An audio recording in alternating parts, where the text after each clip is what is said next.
I want to go over your career, your life, and some of the highlights here. And I'd like to start with kind of the early days and some of those early influences from when you were growing up in Denver. So maybe you could start by telling us a little about some of your first musical experiences, how you got into piano, and some of the first albums that inspired you. Well, the first instrument I learned to play was the organ. So my grandmother lived with us, and she had an organ, and my brother and I would go beat on it, make noise. And one day she asked me to play a song, which I did. I just watched her play it, played it back, and so it became sort of I grew fond of it, and I started going up there to play more music. And I started getting into records, and we lived in Illinois for the first 8 years of my life, and we moved to Boulder, Colorado.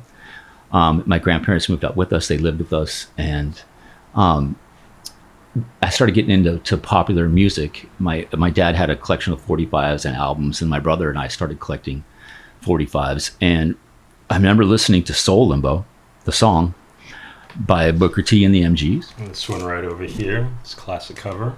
Yes. Did you have it on a 45, or did you actually have both? Both. I had the 45 and this, and my brother and I, we started getting into, and our friends, we started getting into air guitaring and lip syncing and stuff, which you do. And when I listened to Booker T, I realized, wait, that's the instrument I know how to play. I mean, holy moly! So that's sort of, it became like a reality for me. It's that moment where I realized this is something I could actually do. I can touch that. I can achieve that possibly. Strange turn of events. My grandparents ended up going. They moved out. I think my folks needed more space or something, and she was worried that I would lose interest in music. So before they left, she bought me it was called like a stylophone from Radio Shack, and it was like a little mini synthesizer. Synthesizer. I can still never say that. Synthesizer. Synthesizer. Anyway, it had like a little keyboard on there, and it was like a stylus, and you make the connection, would complete the circuit, and so it was like a keyboard, and it sounded really cool. And I took it in to class in the 6th grade for show and tell, and everyone thought it was so cool. These guys were putting a band together, and they thought, that should be in the band, right? And we were doing "Smoke on the Water" was the song. Yeah. And so we became a hit. We were called the Hairy Bananas, by the way. And we made our own T-shirts, and it was pretty cool. And I still have, or someone posted the original program for that, and with our names, and it's in what instrument we played, and it says synthesizer. We didn't really understand the structure of you have a lead singer, you have a bass player. We didn't have a bass player. Guitar, rhythm, lead, guitar, all that stuff. So we all sang, and because there was only one mic, and so they wanted me to hold that up to the mic so people could hear it. Just so coincidentally, I was the only person that they could hear singing.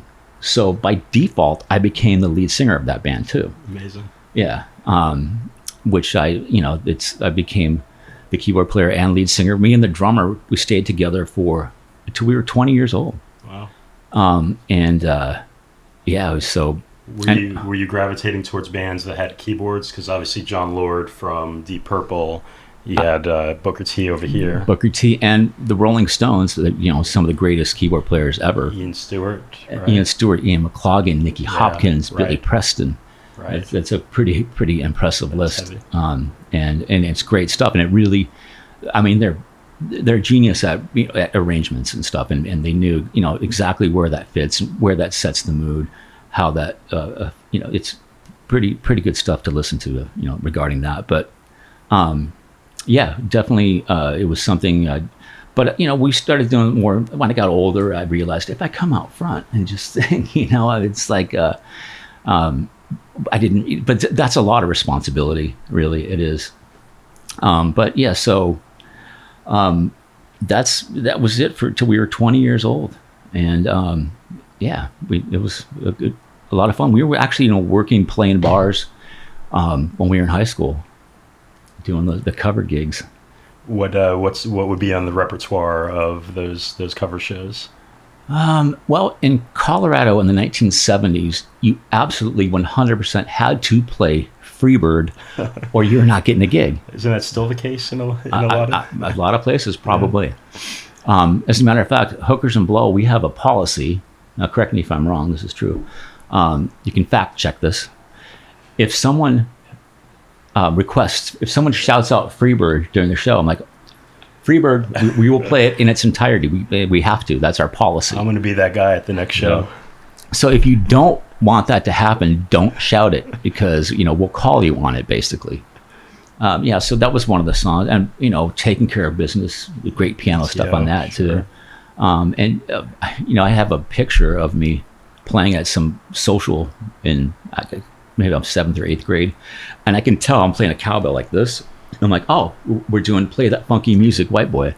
All right. Yeah. Was that Black Cherry? No.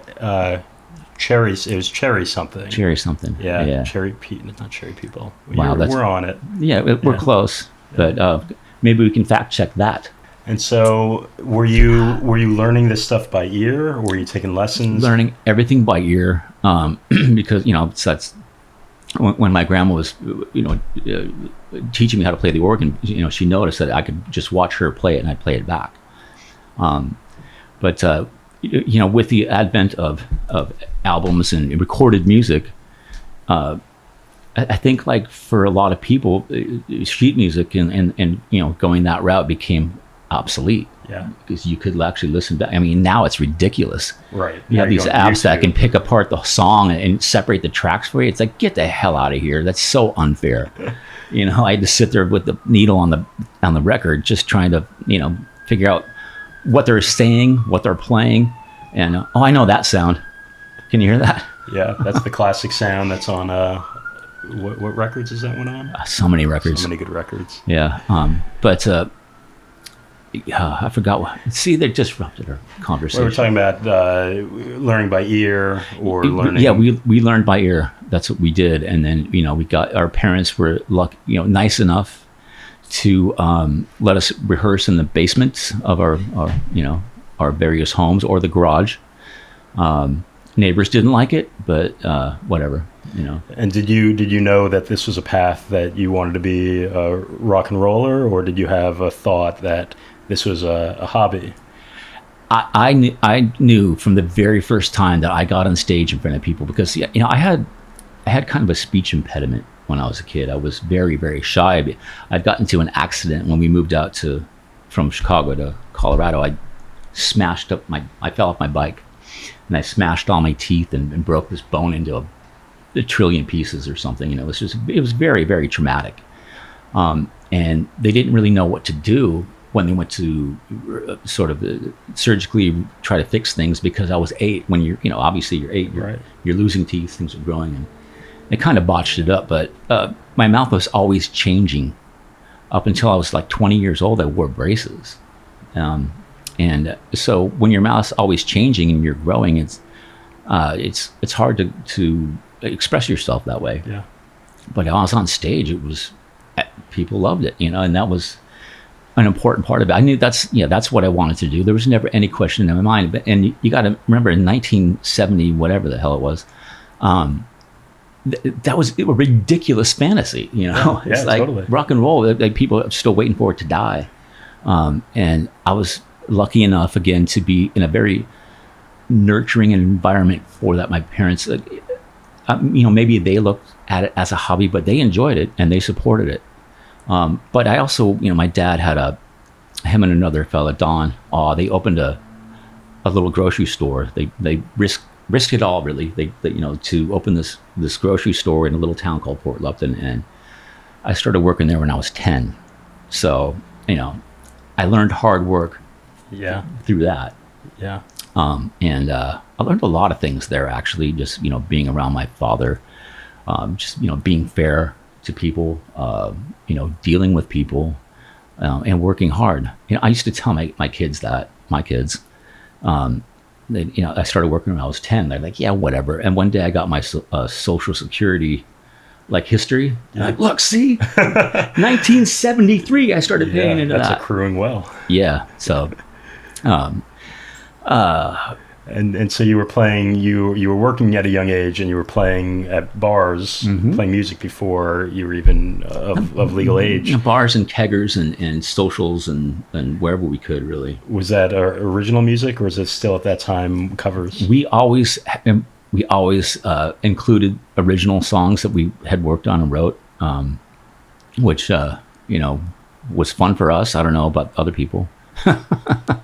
I remember we wrote a song called Skateboard Pro. Yeah. Right? Because we were really into skateboarding back then. It was like, I'm a skateboard pro and I get it on when I take off. I'm as good as gone. I'm a skateboard pro and I can't be beat. And when you take me on, well, you feel the heat. Yeah. So maybe should we record that someday? I think that should be on the third Dizzy solo album. It could be. Yeah. It could be. I still talk to those guys. So, me and the drummer we still talk a lot. That's beautiful. Yeah. And so how did it evolve from the bar bands and getting from Boulder out to Los Angeles?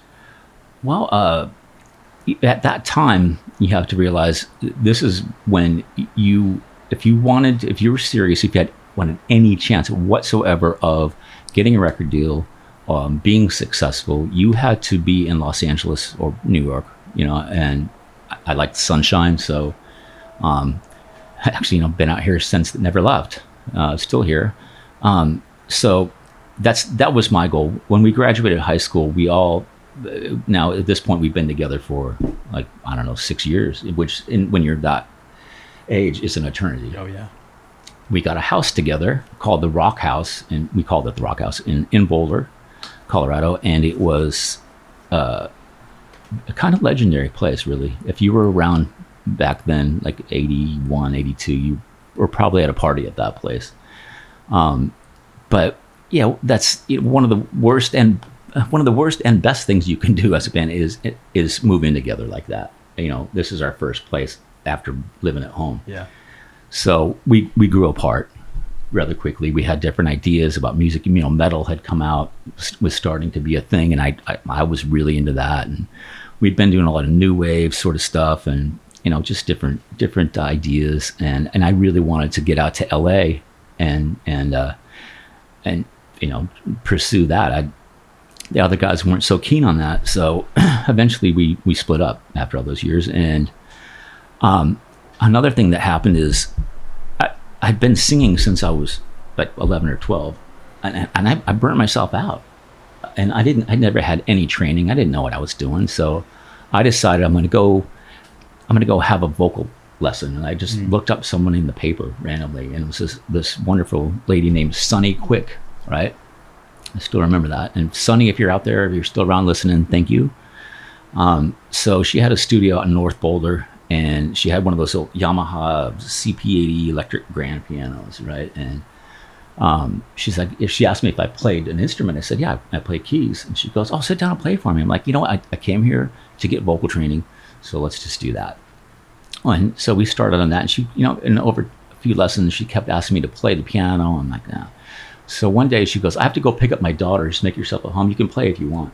And she went out, and she was faking it. She closed the door, and she heard me play, and she comes back, and she's like, please let me just show you some theory. I'm like, okay. So I started thinking, like, I'm burnt out on singing. I have this other talent, and maybe I should pursue that. There might be more opportunities for me out there as a keyboard player. And if I've ever had one thought that proved to be, beneficial and true, that was the one. Yeah. So I ended up joining, I moved out to LA in 84 with a friend of mine who was from here, ran out of money, went back home, got my job back.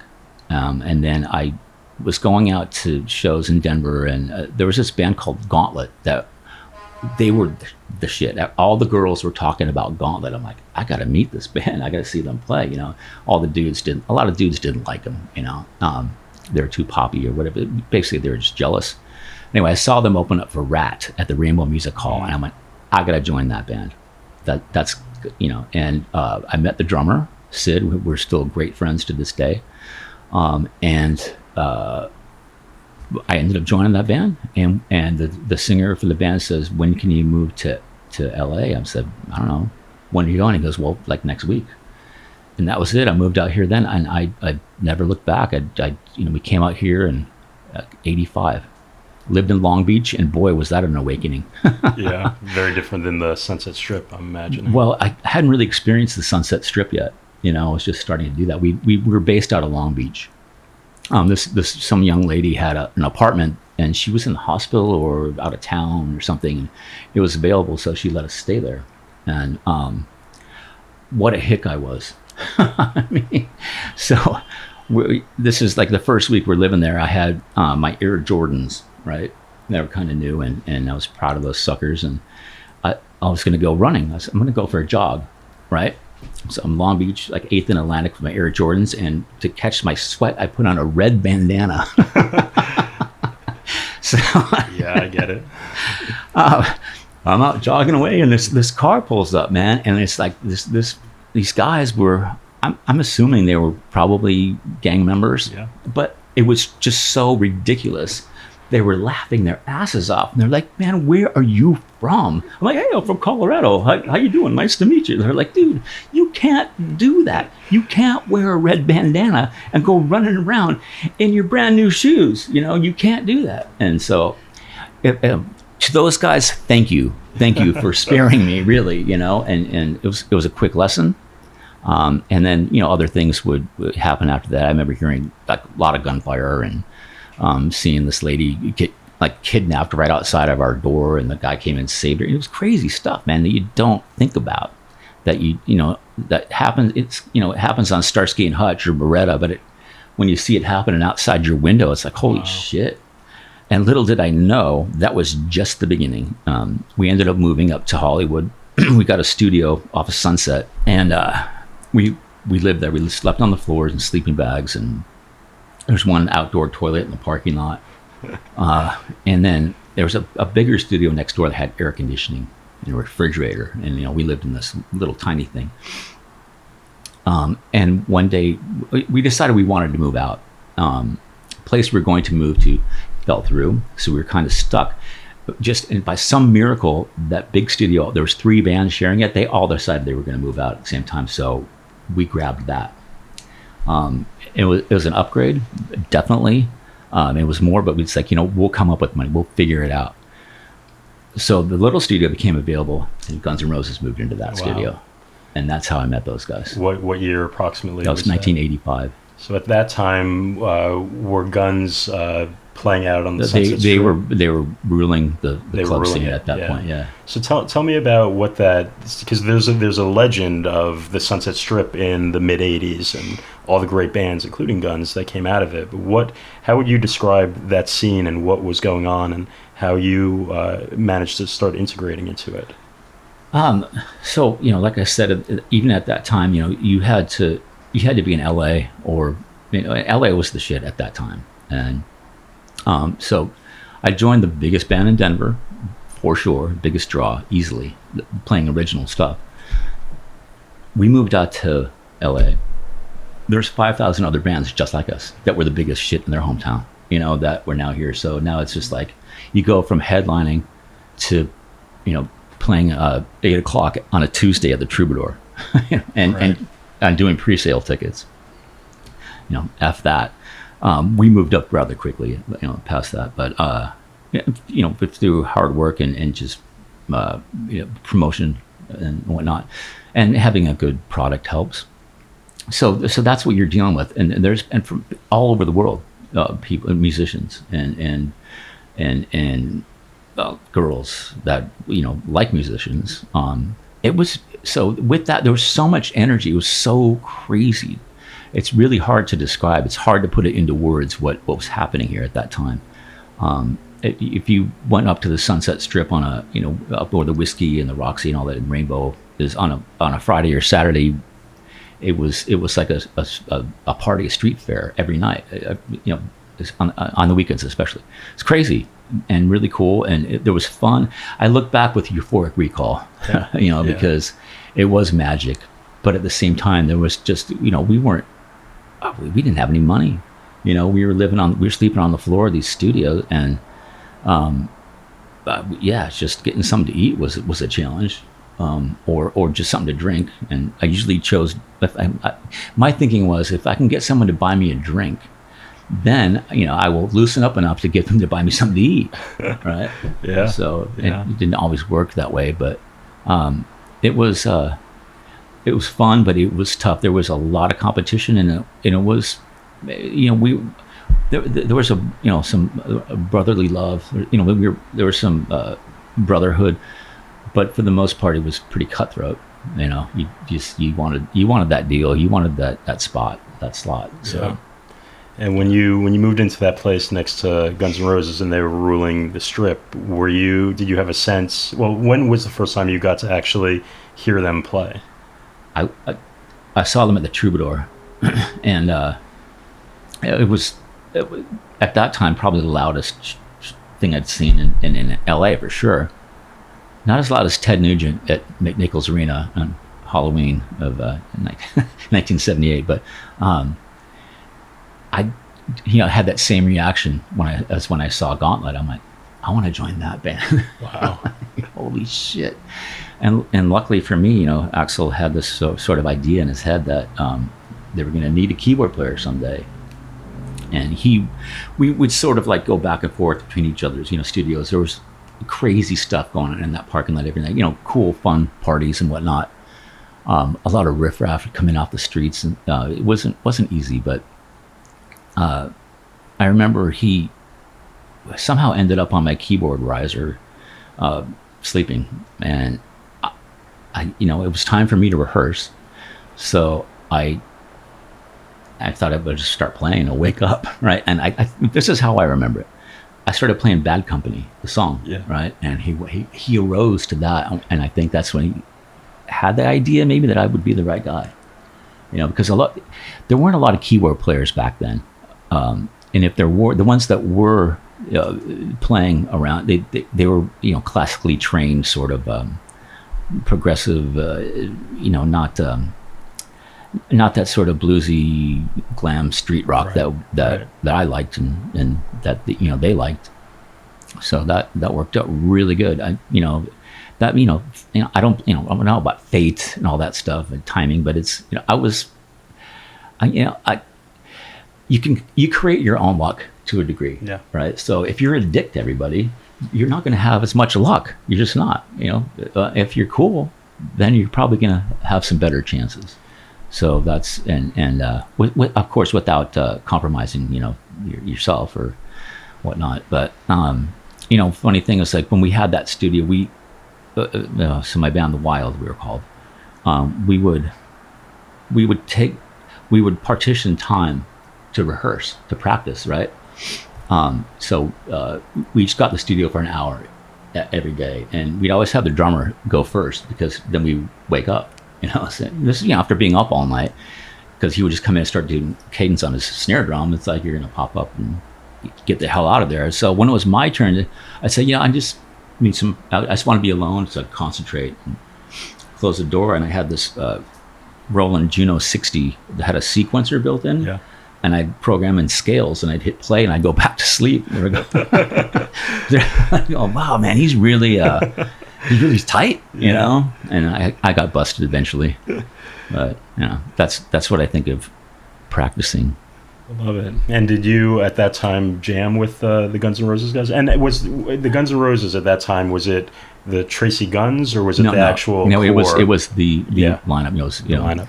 Lineup. The first guy I met was Steven, because we were still in that little studio, and the studio was on the market for available for rent. And Steven had read the ad, and he walked in when we were in the middle of jamming, and then he brought the other guys down, and then I met Axl probably a couple nights later for the first time. So we didn't really. There was no sort of inner jamming, I don't think. I'm not sure, but my band at that time, we were very sort of pop oriented, I guess. A lot of harmonies, very, very bubblegum. So I think in their eyes, maybe, I don't know, it wasn't cool. we changed eventually. You know, we sort of got into more sort of street sounding things, and rock and roll music, but that's all in the past. Do you have a record deal with the Wild? We had a couple deals, but they always fell through for some reason. I'm not sure why. I think I might know, but I'm not going to say. And there was a legend that you were asked to join Guns N' Roses prior for a couple shows. That is true. Yeah. That is. Tell me the story on that. Well, so Axl had asked all of us if it was cool if I came out and did some shows with them, like playing piano on. I think I'm not sure where it was. It was a few dates. And this is what era? This is like around Lies or Appetite? I don't know. I think it was before. Yeah, I guess they probably just got their deal. Maybe I'm not exactly sure, but so that was all set to go, and I was going out to a young lady's house for dinner out in Pasadena, me and another guy, and we got hit by a drunk driver on the 210, nailed by this guy. Smashed into the center divider, and we were like a little Buick Skylark. He was in a big pickup, like a work truck, and next thing I know, they're sawing me out with the jaws of life, and first thing I looked at were my hands, and my thumb was just gone. It was like hamburger. Bad for a keyboard player. Bad for a keyboard player. Bad for anyone who's part of a species that relies on our thumbs for a lot of stuff. But yeah, so that I was unable to do that tour, but luckily they were able to do some surgery, and although it's like a big toe, I don't have a joint left in there anymore. Actually, kind of made me better because I had to play harder, try harder. Yeah. I will say this though, the Wild, we had a showcase for Bob Ezrin, and it was at the Whiskey, and I think we got the slot. We were opening for Warrant, and Bob came to check us out. I think his daughter liked the band. I think. Don't quote me on that. Fact check me. I don't know. So we were pretty excited about that, and afterwards, we met with them, and he didn't say anything about the music. But he said he congratulated me for being able to pull that off, because my thumb was still messed up. It was in a cast, so I basically did a lot of my. I switched. I did my right-handed parts with my left hand, and did whatever I could, And he thought that was cool. That was his only comment on the show. I'm not sure what that says about what we were doing, but. That's a big guy to give you. I mean, I imagine that gives you a lot of wind under your sails for having such an amazing producer. It definitely gave me a. When any sort of recognition like that, it gives you hope, and it goes back to when I was a kid. I guess I was after my first band had broken up, and I was in between gigs, and I was working construction, framing houses, which. It's my uncle and my grandfather, my uncles, they're master carpenters, and I thought I'll give it a go. I did not get that gene at all, and I told the guys that, but they offered me a job anyway. And so after work, me and my friend Danny Finester, we would go down to the mall, and there's a bar in there, and they would serve us. I was 20, and we drink cold Becks after a day outside, and one day. Some gals that we knew that worked at the Wilson's House of Leather, when it was kind of cool, they said, "Oh, Ronnie James Dio's coming in today to look at some stuff." They were up at Caribou Ranch recording one of the records, right? So him and Claude Schnell, I think, and sure enough, here they come into the mall. I'm like, "Oh my God!" I was starstruck. I was in Boulder at the time, and so we went down to the leather store. They were coming there to buy some stuff from. These young ladies. One of them was named Anne. She was really cool, and so she introduced us, and we met and we talked a little bit. And he's like, just don't give up your dreams, basically. And that meant so much. It meant so much to me just to hear that from just like not like no whatever kid. It was just like you can do it. Yeah. From this guy who was at the time, he was the. Rainbow era? This is the whatever his second solo record was, I think. Yeah. Whatever, the one they did at Caribou Ranch. So years and years later, after I joined Guns N' Roses and all this, I went to get a drink at the Avalon upstairs at the bar, because I knew the bartender there, and she goes, "Oh, Ronnie James Dio's coming in to say hi later." And he walks in, sits down next to me, and he goes, "Hey, does he house Ann?" Wow. Yeah. What a great memory. Exactly. Incredible. So, and that meant even more, you know what I mean? Yeah. Like, okay, so, like, I can't remember anybody's names, like, and it's not because I don't want to, but that dude, that said so much, of like maybe how you should be, you know? Yeah. It's not possible for all of us to be that, amazing, but at least try harder. Incredible. Yeah. Very, very cool. And so at the time when you were asked to join Guns for the Use Your Illusion sessions, were you in Colorado at the time, or were you back in LA? But we Guns moved out of that studio after 3 months or so, which seemed like 5 years with all this stuff. And but we stayed there, you know, at that studio, and so I was still living on the street basically when I was asked to do that. And as a matter of fact, I think Axl was kind of concerned because he couldn't get a hold of me. I'm like, well, that's because I don't live anywhere. That's fine. I don't know what to tell you now. And so the first thing they did was they put me in a little studio apartment in Hollywood, which was my first place, and you know. Very cool. That's amazing. Yeah. And when they asked you to join, what was the context? Were there specific songs that they wanted you to play on? Well, the first thing I did was I went and played on Civil War. Beautiful. So this is before Use Your Illusions. This was a single for a compilation record. I don't know. I don't want to say. I think it was a Romanian Orphans.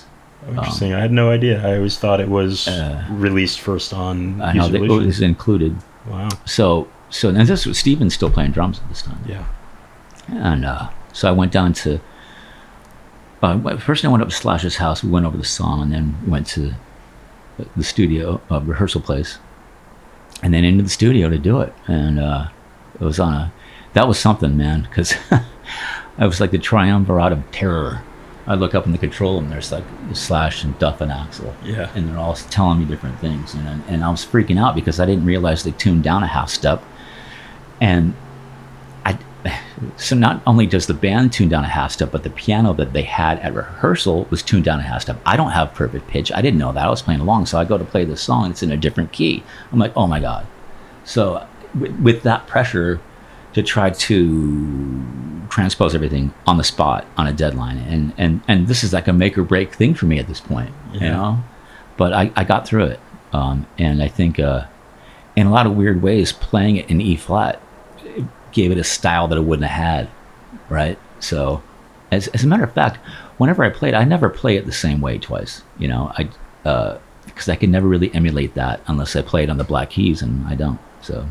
And what was because Appetite was obviously a very rock, guitar heavy record.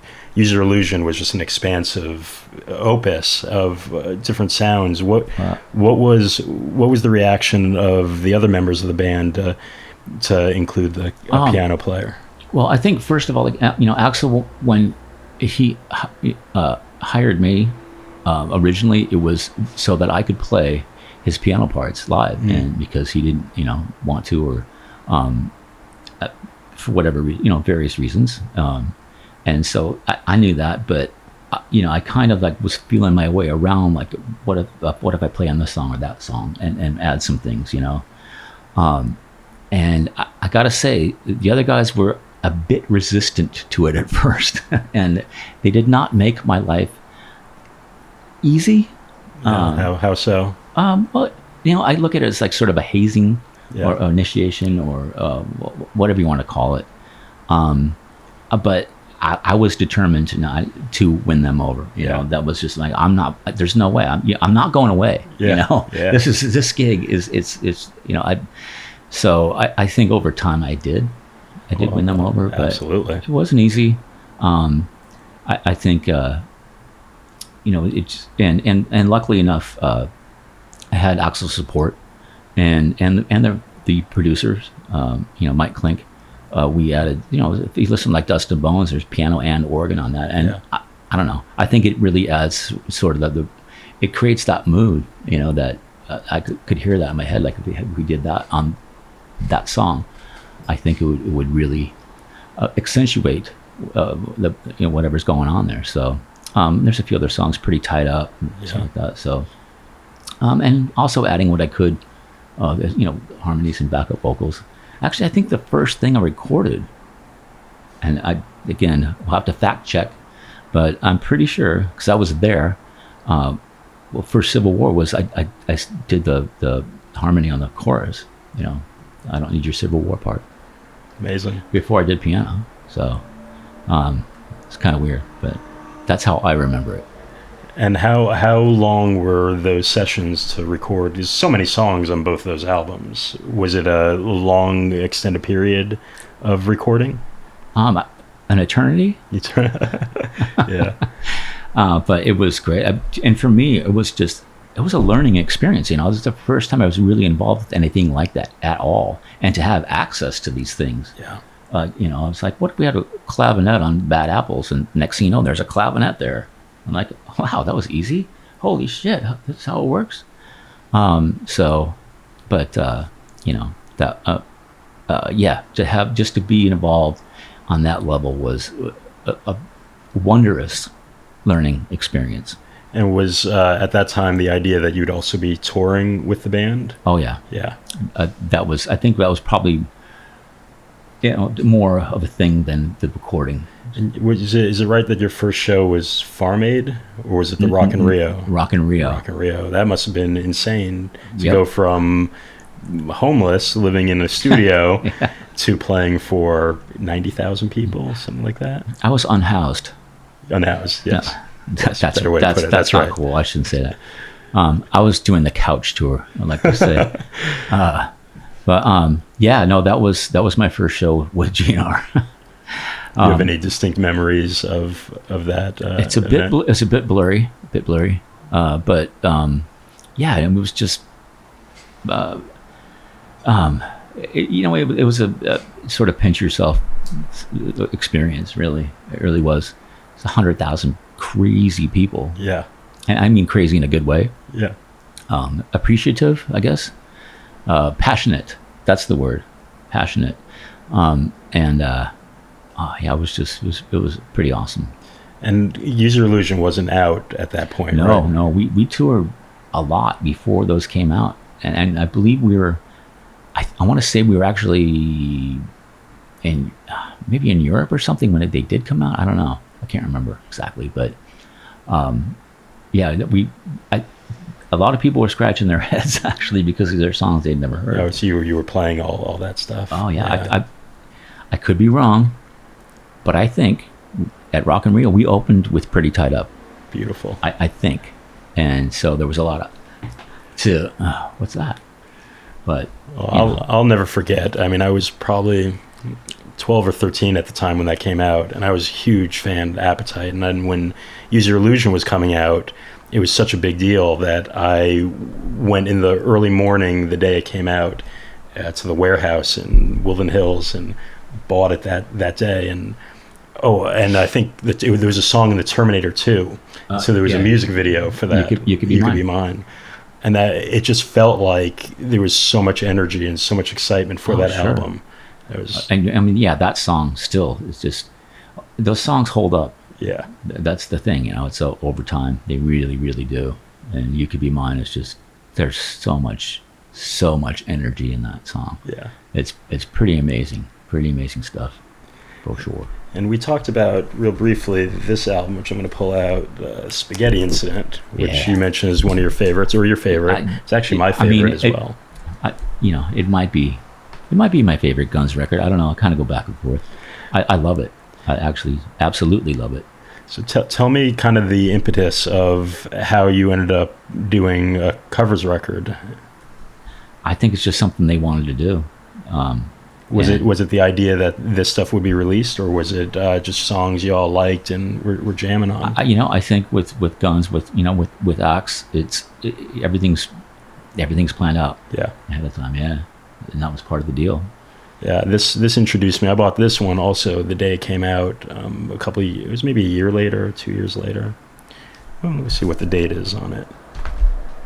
93, so it was probably a year later. Yeah, this was my introduction to a lot of these great classic punk songs, and to a lot of people. Yeah, and myself included, actually. Yeah, and I think that might have been part of the reason for doing it. Really. Yeah, to shine a light on some of these artists. Yeah, for sure. Do you have any recollection of the Manson song that was on this and how that ended up being included? No, I didn't. No, I don't know. Yeah. Well, it's a great album. Incredible time. Do you have any recollection of any of the sessions of recording some of these songs? Yeah, a little bit. Some of the basics were done when we were recording Easier Illusions, and later on we finished it up at Rumbo. It was fun, Ain't It Fun? Oh, Hookers and Blow did that with Cheetah Chrome in Vegas. Really? Yeah. Amazing. It was amazing, and even more amazing is he wanted to play on some other songs. I think we did Sonic Reducer too, and I mean, he learned the solo for Sympathy for the Devil stuff. He's really gung-ho. And it's like, just come up for a couple and, that way you'll be a special guest. If you play on the whole thing, you're not a special guest. You're just a guest.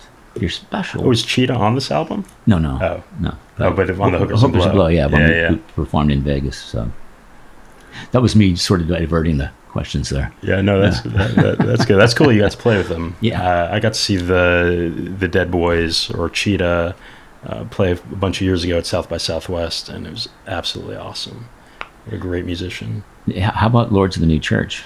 Lords of the New Church are a great band. Yeah, that record really. I think that might have been like a sticking point with my first band, because I bought that record. I'm like, this is cool. I saw the video because MTV was new. For people who don't know, growing up in the 70s, early 80s. The only way you actually saw a band was if you went to the concert and saw them perform, or maybe they had a movie out, like a Song Remains the Same, or Give Me Shelter, which is the soundtrack for Get Your Eyes Out. That's right. So yeah, until videos started, and then videos came about, and so yeah, I discovered Lords of the New Church that way, and thought they were amazing.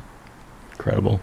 And then after Spaghetti Incident, you guys toured for a bunch of years. Is that right? Before Duff and Slash and Matt departed? Yeah, I think we toured till 93. 93.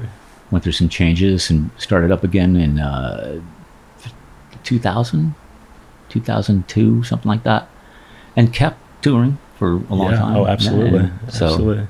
And there was a long period of where the Chinese Democracy songs were being worked out and written, but you co-wrote a bunch of those songs as well. Is that right? Oh, yeah. Yeah. It's pretty awesome. That is really awesome. I got a question from somebody that DM'd me and asked if there were any songs from the Chinese Democracy era that you co-wrote that were not actually released. I don't know. Yeah.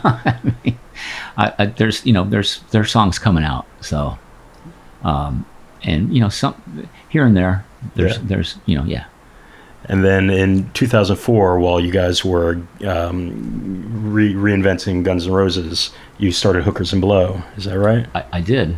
So tell me about, first of all, the best rock and roll name of a band probably ever. Well, thank you very much. You elevated it on that. Yeah. I think that the T-shirts really put it over the top. And some guys in LA approached me about doing some shows in Connecticut and the East Coast.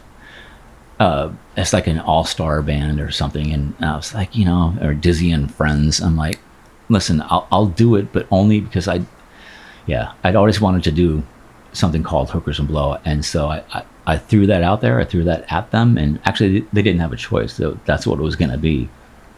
And then a friend of mine who had a business had a t-shirt guy, and we talked about making t-shirts. And so he put me on the phone with the guy, and I said, he goes, what kind of font do you want to use? And I said, do you have a cocaine font? And there's silence, and then he started to laugh, and he goes, no, but I can make one. And so that's how we came up with the design for that. So that, so it went from those first shows to like, we ended up doing more and more. And then there was some, I had some time off from Guns, and I needed to keep working. Yeah. For financial and spiritual, whatever, artistic, I'm sure as yeah, well. just to keep working. And it was kind of I don't want to say a low point in my life, but I wasn't feeling all that great. I was feeling a little bit disillusioned, and I thought maybe I thought to myself, what if I do everything opposite of what I've always tried to do with music? I'm not going to write songs. I'm not going to try to get a record deal. Yeah. Almost like not care, right? And see, which turned into like, let's see what I can get away with, which turned into, well, obviously, that can never end well. Like, the contract, for instance, I insisted that it have no blow, no show on the contract. Be careful with that stuff, because every show, someone going, what do you want me to do with this? And you lose track, and it's just not healthy, and it's not a good thing to do. So, but it's sort of eventually, so it was on this path of destruction, and, Alex and I became sort of the principal guys in that, and we were both in bad shape. And so we kind of broke up, and we got back together for our friend's wedding. He wanted Hookers and Blow to play, my friend Julian, and down in Redondo Beach. And so we agreed to do that. And it was Alex and myself and Mike Duda and Mike Dupke at the time. And we actually were early for rehearsal. So all of a sudden there was this like different feel, like, did this really happen?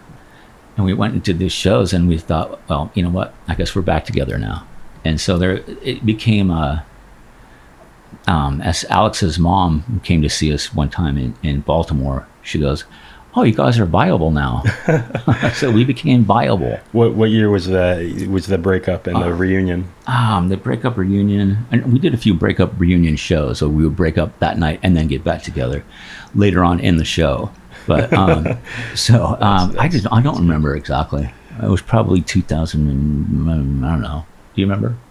I don't know, like maybe 2006 or no, maybe like 8 to 10 Yeah. or 12. And part of the viability too was adding Nadia to the lineup over there, and just a lot easier to look at on stage and to listen to as well, because she has a wonderful voice, and it makes it a lot easier for me to tour. Yeah. So thank you, Nadia. I saw you guys play a number of times over the years at the Whiskey, at the Cat Club, various places on Sunset Strip. We had 2 residencies at the Whiskey. Yeah, I remember that. Which, funny thing is, like, I don't think a band had a residency at the Whiskey since the Doors. Right. And strangely, ironically, I guess, the second night of one of our residencies, Ray Manzarek passed. And I got, we pulled up to the gig that night, and the marquee was just R.I.P. Ray Manzarek. That was it. And it's like, word for sure. Speaking of influences. Yeah. Oh, yeah. And keyboard. I mean, that dude is badass, playing the bass and playing the keys at the same time. Yes. Fuck. And I had the great pleasure of doing a show with Robbie Krieger. Amazing. It was called Robbie's Treehouse, and we played out in the desert at this cool. It was such a cool vibe, doing Doors songs. And when I went to rehearsal for that, that's one of the few times I was actually nervous. And Ray was still with us at that point. They were doing the Robbie Ray tour. Yeah. And so he was taking a little break from that, and we did it. But it was one of the really coolest shows I think I've ever been involved in, out in the desert, sun's going down. really amazing. I think the Dandy Warhols played I love after that us. too. Yeah. Yeah, it was a really cool night. Were you playing Doors songs, or was Robbie doing his instrumental? It was just all Doors songs. Amazing. And recently, actually, Naughty and I did a gig out at the Chevy Chase Country Club, and, which is a great place if you're thinking about joining. They let us golf there if we do shows, which is cool. That is cool. And Robbie's a big golfer. Yeah, oh yeah, great golfer. Yes. Yeah. And so we become friends really. And so he popped in and got up. We played Roadhouse Blues, and then he sat in for what was Sympathy for the Devil. Amazing. Yeah, really, really, really cool. So that was a great. I think we're going to do that again soon out there. Oh, I'd love to see that. And on that same tip, I mean, you've played with so many amazing musicians. Robbie's obviously a hero. Is there anyone else, like one specific that stands out, icon, idol that you played with, and you were back there thinking, "Holy fuck, I can't believe I'm doing this." Well, I did. I jammed with Steve Cropper. Yeah, which was really cool for me. It was a charity golf thing down in Destin, Florida. And they had different events at night, and there was a little acoustic jam thing, and I got behind the piano. He had the guitar, and John Corabi was there, and some other guys, and we just riffed, and the next day, I was really hungover, which, is somewhat typical for a round of golf. And I wasn't going to go, but I got up, and I remember this girl shouting, "Hey, Dizzy, Dizzy," and she pulls up, and she's got Steve in the golf cart, and he said something along the lines of, "I was the fastest keyboard player he's ever played with," or I want to say best, but even if he did say that, I'm not going to say that. But whatever it was, I called my dad, and I said, "You're not going to believe this. The guy from the MGs just said this about me." So that was a cool moment. Yeah, you got to be Booker T. I got to play Eddie Van Halen's piano at his house. Which that was pretty cool. That's very cool. Was Eddie jamming along with you? No. So they, I used to do this thing at the Cat Club with the Starfuckers with Slim Jim Phantom, and what a great time that was. Every Thursday night, and Eric Dover and Stephanie Dika on bass, and just such a pleasure to be a part of that every night. It really sort of helped rejuvenate my belief in rock and roll as a great thing for people to get together and have a good time. And so it was the Starfuckers basically, but I think different drummers would come in when Slim couldn't do it. So anyway, we got this gig up there for a party Eddie was having, and he'd wanted me to come play his piano, so I did, and then he took me into the studio and we talked for a while, and it's pretty impressive. He had like stacks and stacks of 2-inch tape all around on the walls. And he goes, "All the ones with stickers have been used. The ones without stickers haven't been used." Wow. And there was a lot. Wow, I wonder what's on all that stuff. Exactly. I'm like, can we just start listening to all of it? Yeah. But I played his piano, and that was a wonderful moment. I wrote a song. I was asked to do the soundtrack for a movie that my friend Joel Miller made. It was, God, what was the name of the movie? A Still Life, which he put together through connections that he had for basically no budget, and did an amazing job. But part of that, he asked me to do the soundtrack and to write some songs and stuff. And he introduced me to Delaney Bramlett. Oh, I got a Delaney story. Delaney was fucking crazy. I don't know what your experience was. So I drove out to his house because we were going to write a song together. Basically, was the goal. And I walk in, and I was a little starstruck, a little nervous, and we sit down in his living room. He just starts telling me stories, and his mom or his grandma was in the kitchen. Yeah, he was living at his mom's house, right? Sunland or something. Yeah, it was out that way. Yeah. Well, I think it was his house at one point, and he had a studio, a separate building studio. She brought some sweet tea, which is by far the best iced tea I'd ever tasted, like Mississippi real stuff, right? He's telling me stories about, how Eric Clapton goes, yeah, there's all the stacks and stacks of vinyl. People would send him rare vinyl, and it's kind of created a wall with crates, and he goes, and that's where Clapton would sleep on it. I'm like, wow, that's pretty cool. And he's talking about John Lennon, and just amazing, right? This connection that from 70 to like 74, 75, that dude is just badass. Depending on who you talk to, the superstar, the song is just who doesn't like that song? Yeah, Jesus. But anyway, so afterwards we're talking, and then all of a sudden he just doesn't say anything. Gets up, grabs his acoustic, and lifts up the lid on the piano, and doesn't say nothing. Goes, sits back down. I'm like, okay, I think he wants me to play now. What are we gonna do, right?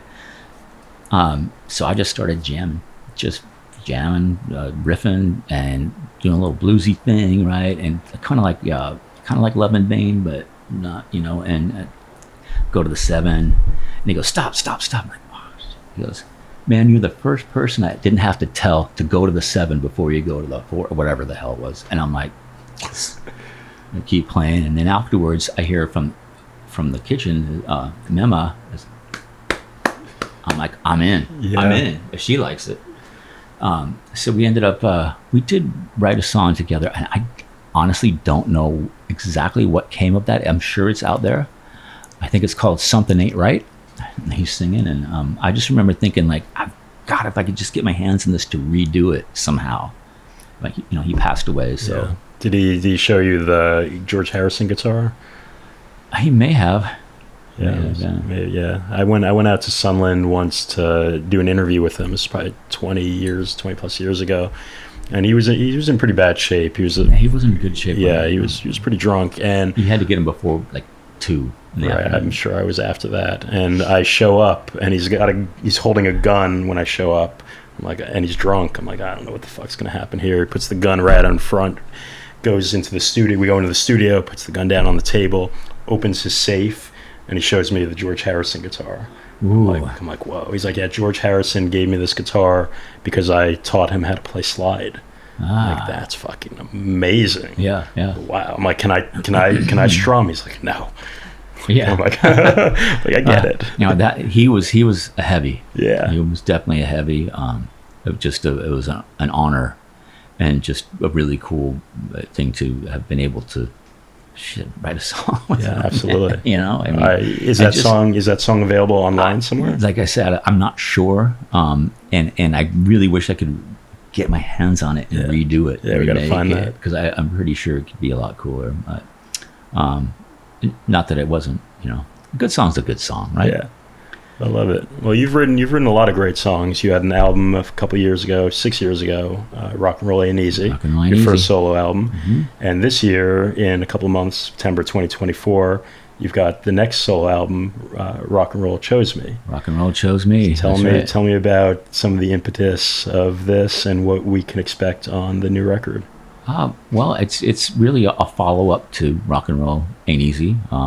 And, some songs that, there's a couple songs on there that have been sitting around for a long time. A song called Contact, I think 30 years maybe. Wow. Yeah. Wow. Finally, I was going to put it on the first record, but it didn't pan out. It's like we had 12 strong songs, and it's like 13. That's going to be too difficult. You can't put 13 songs on vinyl, I don't think. I don't know. We were having a hard time squeezing 12 on there. Yeah, there's if you don't want to compress it, you definitely need to. And, for me, it's like, I got to have it on vinyl. That's just, things make sense to me at that point. Yeah. It doesn't matter, like, if, from a marketing standpoint, or it's just, it makes sense to me if it's on vinyl. So, it's a follow-up to that, and a great musicians playing out, all LA guys. Got some great performances, and so Jason Achilles Mazilis, he was my partner on this. We co-produced it. He recorded a lot of it, and we did a great job together, I think. And I really want to do another record with him, but he's saying no. I think I might have broke him. I'm not sure. I know that I'm not super easy to work with, but I think it's important to have that energy to and turn it into something good. So many people, their egos can't handle it, and I'm talking about myself really, and they don't. Well, actually, that didn't make any sense. So you take that energy and make it positive, is what I'm saying. And to do that, you have to check your ego at the door. People say it all the time, and sometimes people will agree with you, but they're just pacifying you, going, yeah, you're right. And in their head, they're going, cool, now I can control this guy. Right. So this will be easy. It's like, no, you really have to. And, if I'm working with guys who like Slash, like Axl, like Duff, and of course it's like I'm definitely going to check my ego at the door, but or any heavies like Delaney, it's just listen and learn, and then add what you can, but anyway, so in this I have strong ideas about certain songs and stuff, and but if you don't listen to the criticism, if you don't entertain other people's ideas, you're selling yourself and the song short. So you have to do that, in my opinion, and that's something I learned along the way. Working with GNR and other bands, and so it's important. And the record you mentioned, a lot of these songs, you just said one of them's 30 years old. And you said it's been 6 years in the process to put this album together. I think we started it in 2019, and it was probably finished at some point in 2020, and then it was just there was a few complications here and there regarding its release, but we found a good home for it, and so yeah. And can we expect a tour, any solo shows around this? I think there's going to be some shows. Yeah. I don't know if there's going to be a tour. I think it's been nice and enjoyable having these months without a tour. Yeah. So being able to get caught up in a lot of things, and included, which would be getting material together for my third album. Oh, nice. Yeah. Have you already started recording stuff for it? Some of the stuff, yeah. Beautiful. Yep. And yeah, so and also Hookers and Blow have a show coming up in August 1st in LA or somewhere else. We're playing the Gooch Fest. Is it Gooch Fest? No, it's something Thursdays by the border. By the it's Changed the name. yeah. Well, I'm calling it Gooch Fest. It's in Buffalo. All right, Buffalo, New York. Yes. Yeah, all right. And so looking forward to that. No rehearsal, going cold. It's going to be great. Didn't you do a festival, the Blowcella or something like that? Yeah, we did. Yeah, and I wish we could do it again, because we had some horrible technical difficulties. I think things could have been a lot better there as far as so I apologize to anyone who paid money to come see that, because my stuff wasn't working. And they opened the curtain. I'm like, I don't have a keyboard, so what am I going to do? I'm just dancing like a monkey up here. What the hell, It's hard for me to do a show like that without my instrument. Just saying. Right. So you're like one of the focal points of this. Well, it's just a lot of the stuff, the performances and the set is based around things that happen on that instrument, and without it, you can't do it. Keyboard, show goes on. No keyboard, show gets cut short. So it was, I'm not going to blame anyone in particular, but I just think maybe the production could have been a little bit more top notch. That's all. Well, hopefully we get a redo of it. I hope so. I mean, I don't know. If I went to see that, I probably wouldn't come see me again. But then again, I wouldn't go see me anyway. But no, it's Hookers and Blow are it's very, if you haven't seen us, it's very fun. It's entertaining. It's very absolutely. cool. And you do your solo songs as well in the set. We do. I've managed to blur that line. Good. And sort of job it out, I guess, to myself, as it were. I don't know. Do you throw any Guns N' Roses songs into the sets? There have been some situations in my career as a outside of Guns N' Roses where if I don't play a Guns N' Roses song, I'm not going to get out of there alive. So we managed to throw in some ones that maybe people haven't heard in a while. Yeah. What are some of your favorite songs that you play with Guns N' Roses that you translate out on Hookers and Below? Well, what do we do a little. The funny thing is, Guns just started doing some of those songs too. So like Bad Obsession and Pretty Tied Up. Songs that, first of all, I can actually sing because a lot of the stuff I can't. And that, feature piano. Yeah. Or have piano involved. And over time, it's kind of weird. It's just doing those songs. Really, a lot of songs. Like when we did the Hookers and Blow record, for instance, a lot of those cover songs, like Ziggy Stardust and American Girl, I've been playing since I was a kid, but I haven't listened to them for a long time. So we're going to record them, and it's like, oh my God, it really sort of just grows into something else. Yeah. Your own sort of version of that song, and you don't realize it.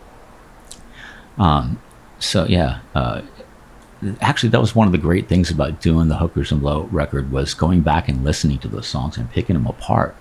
Like American Girl it's a masterpiece. Yes. And there's stuff in there I'd never heard before. And I think some of the remastering that they do now brings a lot of that stuff out, though. But there's like Mellotron and the cool little piano things you can hear, like how the band's sound is being sort of formed at that point in time, and it's going to go on to be, all these other great songs, and really cool experience doing that, actually. Yeah. Well, and when we talk about Petty, you got to talk about Ben Montench as just one of the great keyboard players ever. Unbelievable. Yeah, just adding the right thing at the right moment, and and the hooks. Yeah. Come on, man. But just so good. Such a great band. Wow. Yeah. The band as a unit, incredible. Yeah, I agree. I got to see them. I got to photograph them many, many times, and they did a residency at, I don't know if you got to go to any of them at the Fonda. They did a residency of Mudcrutch. They did like 8 shows, and then they did a couple weeks of the Heartbreakers as well. Okay. And those are some of the most amazing shows I've ever been to in my life. I would have gone. Yeah. I got to see the Torpedoes tour at Red Rocks. Wow. Where I saw a lot of great shows growing up in Colorado. One of the great perks of that. And that was cool. Tommy Two Tone was the opener. Remember that? Yeah, of course. 867 5309. Yeah. Yeah. That was great. Yeah. And on epic shows and epic tours, if I could ask you a few questions about the current Guns N' Roses. I've seen a few of those shows. I photographed the Hollywood Bowl show, and that was absolutely amazing. Went to your one of the Vegas shows. And you guys are absolutely on fire. Incredible. And I want to ask you, with the current lineup, when you've got you've had a second keyboard. It was Chris Pittman before. Now it's Melissa Reese. And I'm curious what it's like doing these songs and having a second key with you. It's a pleasure having Melissa. Yeah. Really, she's just her voice and her experiences and her it adds so much to the music, and really just it's a relief for me, because I think before that there was a lot of things that I'd sort of had to take on myself, that I couldn't. I only have 2 hands, Yeah. So she really adds so much to what we're doing. It's just great. I think it really rounds out everything perfectly and gives us the capability to do whatever we want. And that, that said, this band works so hard. Yeah. Harder than probably, I don't know, just as hard as anybody, for sure. It's great going in prepared. Yeah. I think, people ask me if I get nervous. If you're prepared, the great John Wooden, that was, he said, if you're prepared, you won't get nervous, basically. That wasn't the exact quote, but that's, I read his book, which is, good. If you play basketball, it's really good. So for you. Anyway, although the Hollywood Bowl show, I actually got nervous. Did you? Oh yeah, pulling up, I was like, oh my God, this is it. This is the place. Holy shit, I've driven by here so many times. And was that the first time Guns had played the Hollywood Bowl? As far as I know. Wow. I'd actually only been to one show that I saw Elton John there, and that's the only time I'd been in there. So, yeah, it was pretty cool. Yeah, Very, it's very cool. amazing. And are there plans to record any new songs? I know you did Hard School a couple of years ago. Well, we put out Hard School and Absurd, Right. and the General, I think, is out. So I don't know. I don't know. Yeah. To be determined. Yeah. Cool. Can I got a bunch of questions from some fans. If you have a few moments, if I could ask you a few. Sure. Let me pull. Lay them on me. Let me pull them up and see. All right. So they're going to be all over the place. Some of them are going to be Dizzy solo questions. Some are going to be Guns N' Roses questions. I'm going to choose a few of these. So the first one, the Dizzy solo question. So how do you see your new album as it compares to your first album in terms of music? There's no clarification, but I'm going to say in terms of music. Well, I think, I played the new tracks for my brother Rob, who's awesome. He's a big influence on me. He turned me on a lot of cool records that, like Exile and Ziggy. My brother turned me on to those records, so I value his opinion. And I played him the new tracks, and he goes, "My God, it's so much better than the first record." I think, well, that's the goal, is what I say. Typically, that's the goal. So I think there's a little more. I basically tried to apply a lot more of all the things that I do. With the different keyboards, percussion, synth, stuff, sound sonically. I think it's a little bit. It's an expanded element to it. Love it. If that makes any sense at all.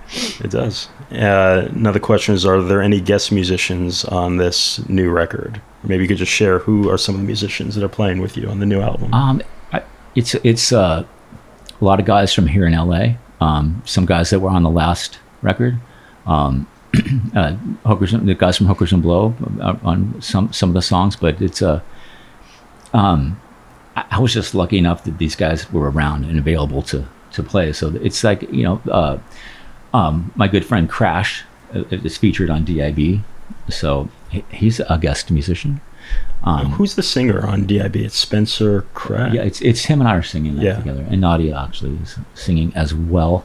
And I'll tell you what, so Crash was in a band called Delta Rose that were huge in LA at one point. And I don't know if you ever got a chance to see them, but they were such a great, like, old school sounding, rootsy rock and roll band. And I actually got them to open some of the shows in Vegas for Guns, Forrest, the Goss, and the drummer Michael, they have a band called Elvis Impersonators now.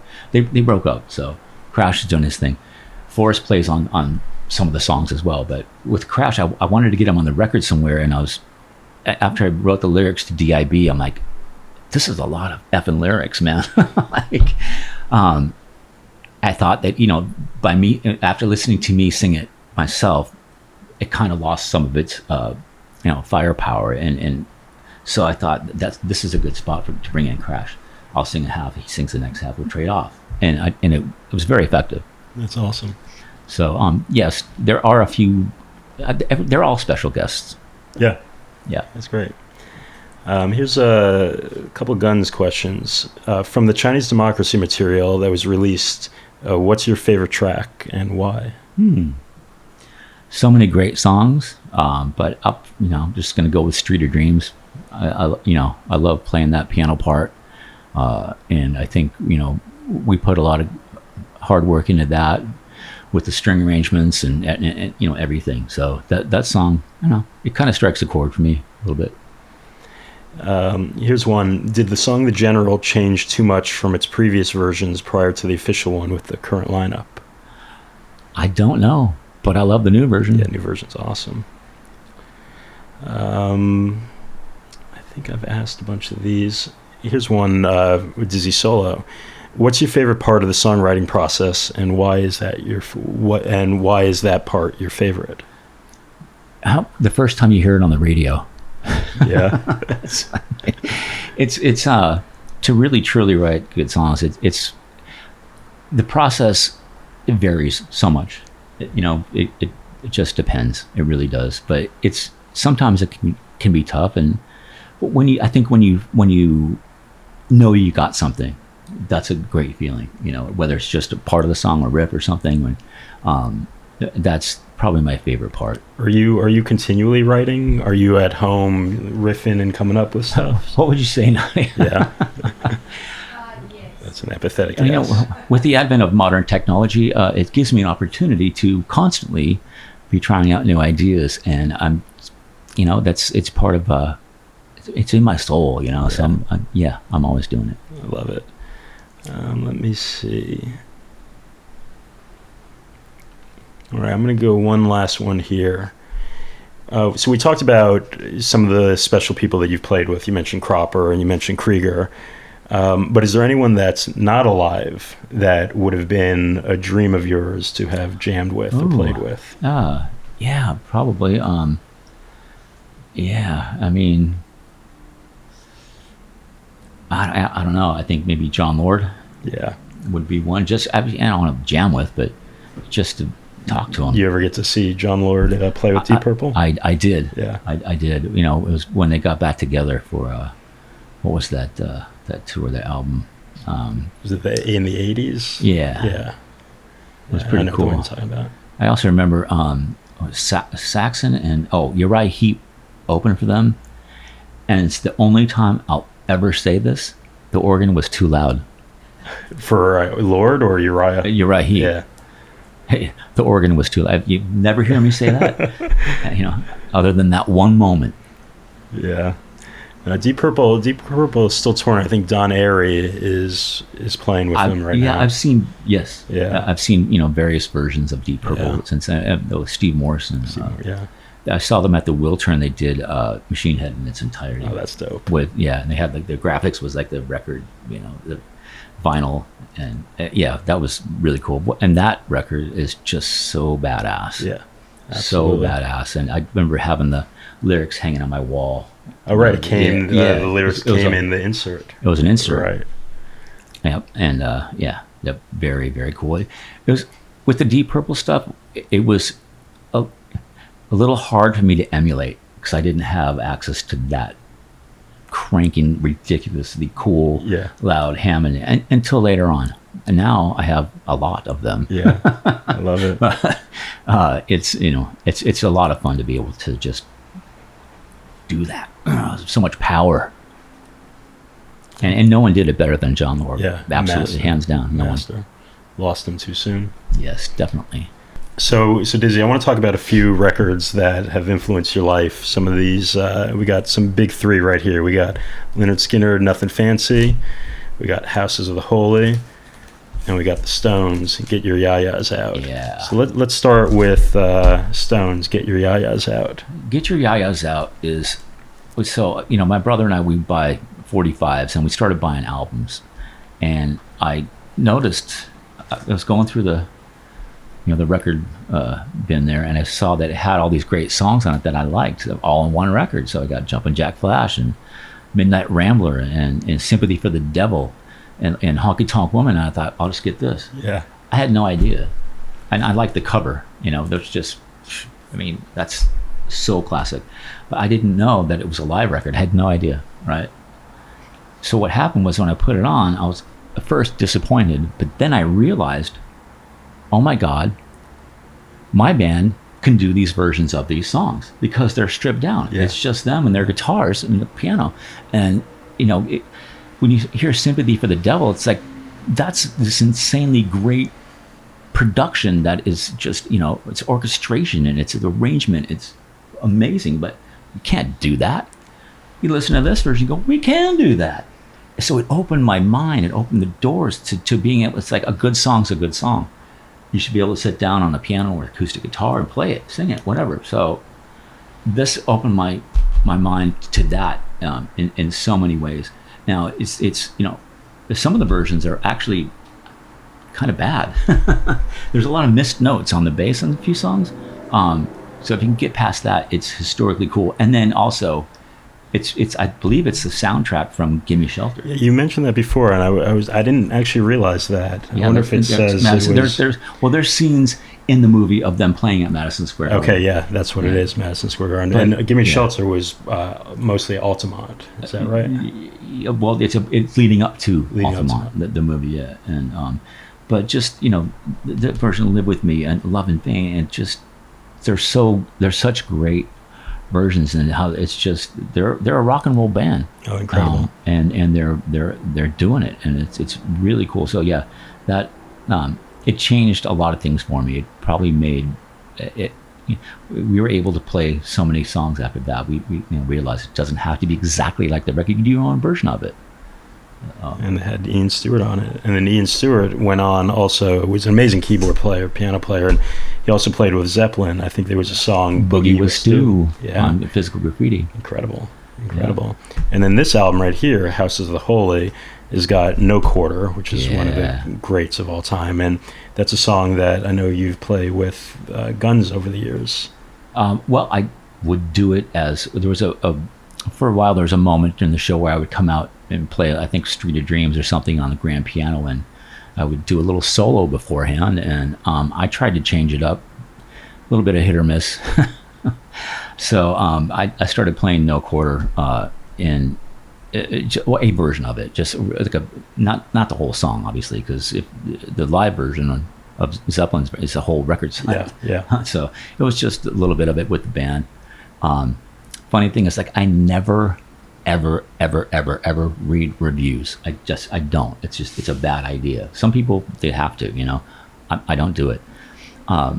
We're in Vegas doing a residency, and I was doing No Quarter as a thing, and I took my wife and my daughters shopping, and they went in the store. It was like it was like a Victoria's Secret kind of place. I'm like, I'm not going to go in there with my daughter, you know. So I'll just sit down here and hang out. And I picked up the Vegas Weekly, and Axl was on the cover, and there happened to be a review of one of the shows. I'm like, I violated my own code, and the first thing that pops out to me is, no one paid money to see Dizzy Reed play No Quarter. I'm like, okay, so I vow from that moment on, I'm going to record that song and put it out one day. So Hookers and Blow gave me that opportunity, and with the late great Frankie Benally on drums. Beautiful. So, and I did all the bass stuff with, and everything. Were you a Zeppelin fan as a kid? Of course. Yeah. I had, every record, and when In Through the Outdoor came out, all the other stuff had been, some of it was old, Yeah. In Through the Outdoor came out. It was the first new Zeppelin in a while, and it was just magic, man. Yeah. The paper bag and everything. Had to have it. And, they hadn't come through Denver in my memory. So, when I started going to concerts in 73 or something, I don't know. And they were going to come to Denver, and then the drummer, John Bonham, passed away, unfortunately. Right. So, you ever have a chance to see Plant and Page when they did their tours? No, but I did see Jimmy Page with the Black Crowes at the Greek Theater. I saw that too. And that's hands down one of the best shows I've ever seen. Yeah. Like, wow. Yeah. Blown away. Yeah, those were thank you for that, amazing. You guys. Yeah. Amazing. And then John Paul Jones still John plays Paul a bunch. Jones You see him when he did them Crooked Vultures with. I saw like a video and I heard the music, and it's really cool. Yeah. John Paul Jones, definitely one of the more underrated musicians. That Zeppelin's nothing without that dude. Yeah, dude could play everything. Nothing, but and do it well. Yeah. Do it great. Yeah. And again, that's probably one of the things that drew me to Zeppelin, was they had keyboards involved, and singing that stuff, not so easy. Yeah. Not so easy. I believe it. It's trying to find that voice, and so, but it definitely a huge influence. I mean, those beats and everything, really, just on music in general, really, pretty cool stuff. Then the last record I want to talk about is Lynyrd Skynyrd, Nothing Fancy, with the great keyboard player who's given the bird right here, Billy Powell. Billy Powell on piano. Tell me your history with discovering this album and Billy's playing. I think there's probably a huge percentage of what I play on the piano. It comes from Billy Powell. Just the way he was able to incorporate, his roots, his thing, his gospel and blues and boogie into that band with three, not not 2, 3 guitar players is perfect. But that's that, which is also a reflection on the band itself. The instrumentation, the arrangements, the hard work, the orchestration to put that together, and do it like just that's a lot of hard work, and it shows, it pays off. It's really cool. I had the great fortune of seeing Lynyrd Skynyrd play with Ronnie. Yep. Wow. It was the Denver Pops Festival, fact check time. I don't remember the year, but there were 7 bands. It was I think if I can remember. So Dickie Betts, Atlanta Rhythm Section, Skynyrd, Foreigner, Heart, Marshall Tucker Band, and there was one more band, I can't remember who it was. 7 bands total. Skynyrd went on 4th, and they were at the top of the heap at that point. Yeah. And who knows why? Maybe so they go out and party, or whatever, get it over. But in the middle of the day, watching those guys play, of course, when Freebird, they started it, a jet flies over. It's like, everyone's going crazy, Foreigner had to follow them, and they were new. And Foreigner is one of the great rock bands too, one of my favorites. But they were new at the time. I think feels like the first time it just come out. Cold as Ice hadn't hit yet. And you had these guys with different keyboards sitting out here and a sax player trying to follow Skynyrd. It was not good for them. But they went on to be very, very great. So yeah. So Skynyrd, Billy Powell, huge influence. Did you ever get to meet Billy? I did not. I did get to meet Gary, Gary Rossington. Yeah. I did a tour with the Dead Daisies, and we opened for Lynyrd Skynyrd. That's awesome. Yeah, Skynyrd and Bad Company, and they would change off every night. So I got to talk to Mick Rouse and Simon Kirke, and wow, really, really cool experience. And Ricky Medlock was playing with Skynyrd. I think Ricky's the last. I mean, he was actually one of the original members, but he left the band. Right. And he had a band called Blackfoot, right. And they opened for everybody in Colorado. So many, and he'll tell you they opened for everybody. Yeah. But so that the version of Skynyrd that's out there now. Yeah. My good friend Damon Johnson, who plays Gary, but I remember I met the keyboard player Peter Keys, who's like a legend, and he's super cool, man. But I didn't really know him or know about him. And we were at some event, and he was there, and I'm like, I can't remember the keyboard player's name. I'm like, what the hell, man? And someone told me it's Peter Keys. I'm like, how the F can I forget his name's Peter Keys? It's a keyboard player. Born to be a keyboard player. Yeah. Amazing. And the Skynyrd legacy obviously endures because you said earlier, if anyone shouts at Freebird, you're doing it in its entirety, folks. Yeah. So you could be assured it's going to be me who screams it at the next LA show.